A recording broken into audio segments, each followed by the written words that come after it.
سلام. داشتم با دوستم صحبت میکردم، گفت که از دانشگاه اخراج شدم.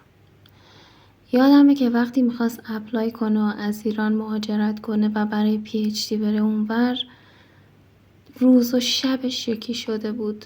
خیلی تلاش میکرد، خیلی درس خوند، شب و روز در حال سرچ و مقاله نوشتن و درس خوندن و آیلتس گرفتن و چیزایی که همه کسایی که میخوان مهاجرت کنن ازش مطلع هستن.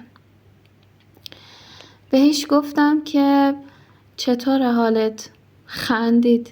گفت نشستم دارم ورق بازی میکنم.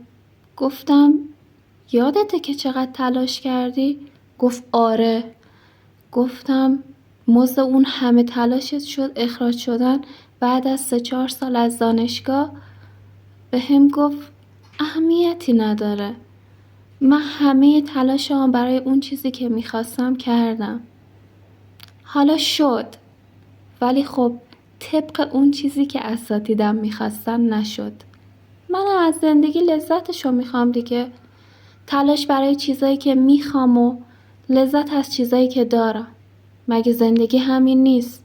چرا الان بشینم قصه‌شو بخورم؟ گفتم کاش یه روزی منم به این فهمی که تو داری برسم.